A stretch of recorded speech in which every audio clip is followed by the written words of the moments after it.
23 එකේ තියෙන මෙහෙම දෙයක්. 23 හදමු. 23 මේක. හරි. මෙන්න මෙහෙමනේ තියෙන්නේ. මෙතන ඔන්න ඔය වගේ ආස්තර කොටසක් තියෙනවා. මේක x අක්ෂය, මේක y අක්ෂය. හරිද? එතකොට මේක ආධාරකයරේ මූල දෙකයි. මූල දෙකයි A ඇල උස දෙකයි. ඒ කියන්නේ මේක මූල දෙක කියන්නේ මේ උසත් මූල දෙකයි. මේ කෝණය 45යි. මේ කෝණය 45යි. හරිද? එතකොට මේ දිග මූල දෙකයි. හරිද? එතකොට ඒකාකාර කුහර කේතුවන්නේ. කුහර කේතුවක ස්කන්ධ කේන්ද්‍රයේ තියෙන පුතේ මේ දිග මූල දෙකයි. හරියටම මේ මෙතන ඉඳන් h බෙදීම 3ක්. මෙයා උස h කියලා අපි හිතමු h බෙදීම 3ක් ඉහළින්. ඝනයක h බෙදීම 4ක්. හරිද? හොඳයි. හැබැයි මෙයාගේ ගුරුත්ව කේන්ද්‍රය පිහිටන්නේ මේක 45යි. මෙන්න මේ ලයින් එකේ. හරියටම 45ක් කාණත මෙන්න මේ ලයින් එකේ මෙන්න මේ වගේ තැනක තමයි ඔක තියෙන්නේ. හරිද? එතකොට අපි මේක වගුවක් ගැහුවොතින්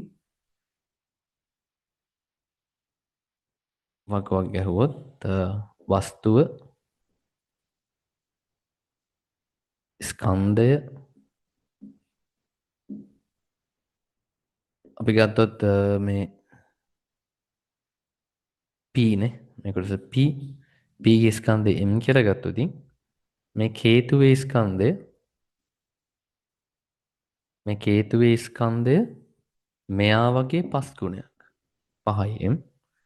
එතකොට මෙයාගේ ස්කන්ධ වලට දුරවල් මේ ස්කන්ධ වලට දුරවල් OX සිට ගුකේ දුර OX සිට ගුකේ දුර OY සිට ගුකේ දුර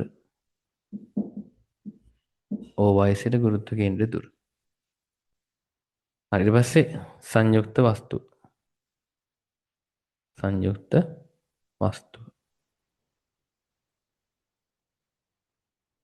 හරි.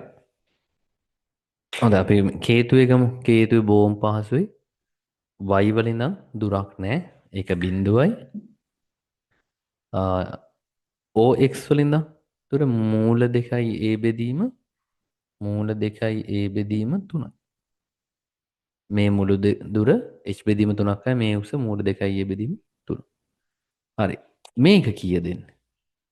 මෙතන ගානේ කිව්වා 4යි a 4යි a බෙදීම සම්මිතික අක්ෂයේ ඉඳන් 4යි a බෙදීම 3 වතාවක් 5 බෙදීම 2ක් නේ.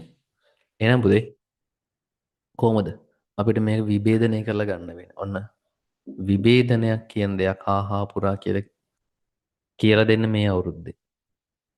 එහෙනම් මෙන්න මේකයි මෙන්න මේකයි. එතකොට මෙයා වතාවක් මූල දෙක. නෑ සෝරි. cos 45 නේ. මෙයා බෙදීම මූල දෙක. හරිද? මෙයාගේ එකයට මූල දෙකෙන් ගුණ කරන්න ඕනේ. එකයට මූල දෙකෙන් ගුණ කරන්න ඕනේ. එතකොට කීය දෙන්නේ?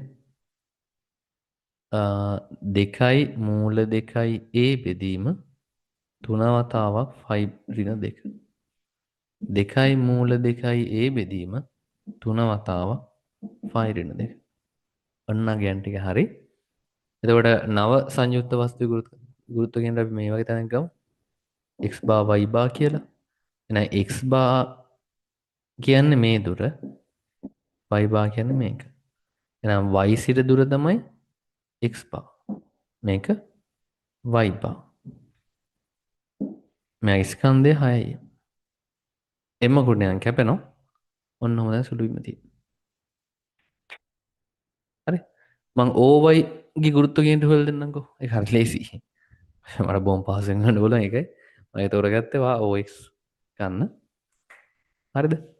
එතකොට OY වටා අංශු පද්ධති ප්‍රමේය